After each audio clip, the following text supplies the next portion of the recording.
মধ্যপ্রাচ্যের রাজপুত্ররা যে জীবনযাপন করেন, সজীব ওয়াজেদ জয় ওয়াশিংটনে সেই জীবনযাপন করেন, কিন্তু তার কোনো পেশা নাই, তিনি কিছু করেন না, তথাকথিত কম্পিউটার বিজ্ঞানী। শেখ হাসিনার বোন শেখ রেহানা, তার কোনো পেশা নাই, লন্ডনে সে বিশাল বড় বাড়িতে থাকে। প্রবাসীরা অর্থ পাঠায়, ডলার পাঠায়, প্রবাসীদের অর্থ আবার একটা গ্রুপ বিদেশে নিয়ে যায়।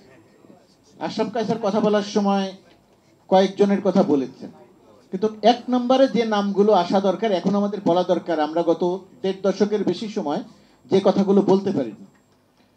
প্রধানমন্ত্রী, সাবেক পালিয়ে যাওয়া প্রধানমন্ত্রীর পুত্র সজীব ওয়াজেদ জয়, আপনারা খোঁজ খবর নিয়ে দেখেন, ওয়াশিংটনে সে কিছু করে না, কখনোই কিছু করতো না।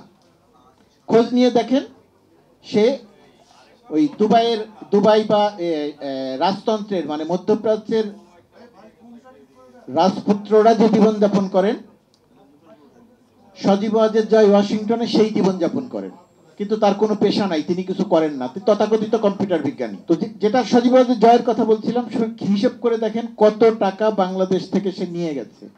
এক স্যাটেলাইট তৈরির জন্য, স্যাটেলাইটের জন্যই 3000 কোটি টাকার উপরে খরচ করেছে, 500-600 কোটি টাকার বেশি খরচ হয় নাই। এই রকম আরো কত আছে, মানে বাংলাদেশের নাগরিকদের গোপন তথ্যের যে ডেটাবেস, সেটা বিক্রি করে দিয়েছে পলক আর জয় মিলে। তো বাংলাদেশ শেখ হাসিনার বোন শেখ রেহানা, তার কোনো পেশা নাই, লন্ডনে সে বিশাল বড় বাড়িতে থাকে। সেই বাড়ি আবার সালমান রহমানের ছেলের নামে। মানে সম্পর্কটা কোন পর্যায়ে, টাকা কিভাবে দেশের বাইরে নিয়ে গেছে, এই জায়গাগুলো আমাদের বহু বছর ধরে আমরা আলোচনা করতে পারিনি। এই আলোচনাগুলো সামনে আনা দরকার। আর অন্তর্বর্তীকালীন সরকারের কাছে একটি দাবি অন্তত প্রবাসীদের পক্ষ থেকে, তারা সবকিছু করে যাবে, আমি অন্তত সেটা মনে করছি না, বাস্তবতা সেটা বলছে না।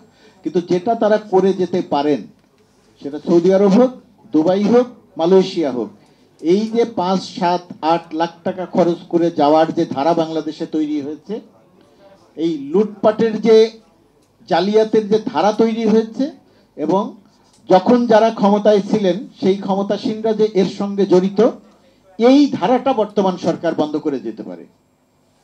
এবং বর্তমানে যিনি প্রবাসী কল্যাণ উপদেষ্টা আছেন আসিফ নজরুল, তিনি প্রবাসীদের ব্যাপারে অত্যন্ত আন্তরিক।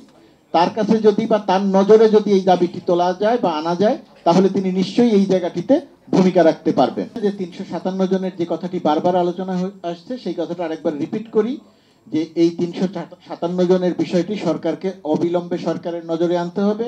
নজরে যদি থেকে থাকে তাহলে সেটা মনিটর করতে হবে যে কেন দেরি হচ্ছে তাদের মুক্তির ব্যাপারে, বা আদৌ কোনো উদ্যোগ নেওয়া হয়েছে কিনা। আরেকটা কথা এসেছে,